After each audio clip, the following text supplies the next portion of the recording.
எவ்வளவு தண்ணீர் குடித்தாலும் தாகம் அடங்குவதில்லை. இது தண்ணீரின் பிரச்சனையா, வெயிலின் தாக்கத்தாலா? விளக்கம் தேவை. உடம்புக்கு ஏன் தண்ணி தேவைப்படுதுன்னா, தண்ணியில் இருக்கக்கூடிய குளிர்ச்சி சக்தி நம்ம உடம்புக்கு தேவை. வேறு எதையும் விட தண்ணியிலிருந்து கிடைக்கிற அந்த குளிர்ச்சி சக்தியை வச்சு தான் உடம்புல எல்லா வேலையுமே நடக்க முடியும். அதனால தான் சாப்பாட்டை விட தண்ணிக்கு நாம் முக்கியத்துவம் கொடுக்குறோம். தண்ணியில் அடங்கி இருக்கிற அந்த குளிர்ச்சி சக்தி நம்ம உடம்புக்கு எப்படி கிடைக்குதுன்னா, நம்ம உடம்பு அந்த தண்ணியை ஜீரணம் பண்ணி அதிலிருந்து குளிர்ச்சி சக்தியை பிரித்து எடுத்துக்குது. இப்போ ஒரு உணவை நம்ம வாய்க்குள்ளே போட்டுட்டாலே அதோட சத்தெல்லாம் முழுசாக நமக்கு கிடைச்சிடாது தானே. அந்த உணவு நல்லபடியாக ஜீரணமானால் தான் அதோட சத்துக்கள் நமக்கு கிடைக்குது. அதே மாதிரி தான் தண்ணியும் நல்லா ஜீரணமாகணும். எவ்வளவு தண்ணி குடித்தாலும் தாகமே அடங்கலைன்னா தண்ணி சரியாக ஜீரணமாகலை, அதில் இருக்கிற குளிர்ச்சி சக்தி சரியாக பிரிக்கப்பட்டு உடம்புக்கு கிடைக்கலன்னு தான் நம்ம புரிஞ்சுக்கணும். தண்ணியை நம்ம எப்படி குடிக்கணும்னா, பொறுமையாக குடிக்கணும். நம்ம குடிக்கிற தண்ணி நம்ம வாயில் உமிழ்நீரோட கலந்து நம்ம தொண்டையை குளிர்விச்சுட்டு தான் உள்ளே இறங்கணும்.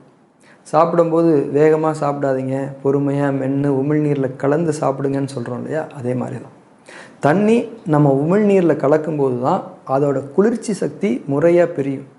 முறையாக பிரிஞ்ச அந்த குளிர்ச்சி சக்தி முதல்ல நம்ம தொண்டைக்கு தான் போகும். தொண்டைக்கு தான் அது தேவையும் கூட.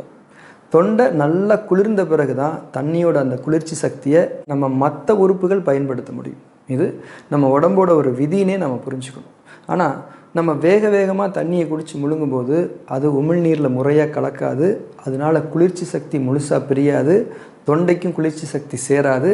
தொண்டைக்கு சேராத குளிர்ச்சி சக்தியை எந்த உறுப்பும் பயன்படுத்தாது. அப்போ நம்ம குடித்த தண்ணி வீண் தான். தப்பான முறையில் எவ்வளவு தண்ணி குடித்தாலும் தாகம் அடங்காதுன்னு நம்ம புரிஞ்சுக்கணும்.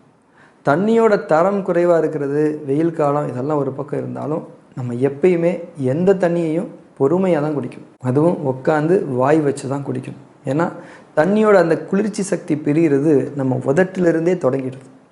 நாம் பல ரசங்கள், மோர், இளநீர் 1000 குடிக்கலாம். ஆனால் தண்ணியிலேருந்து கிடைக்கக்கூடிய அந்த குளிர்ச்சி சக்தியை தான் நம்ம உடம்பு விரும்பி ஏற்றுக்கும். அதனால் ஒவ்வொரு முறையும் தண்ணி குடிக்கும்போது தண்ணி தானே நினச்சி அப்படியே கடகடன்னு குடிச்சிட்டு போயிடாமல், இந்த தண்ணி என் உடம்புக்கான குளிர்ச்சிக்கு முக்கியமானதுன்னு நினச்சி பொறுமையாக உணர்வோடு குடிக்கணும்.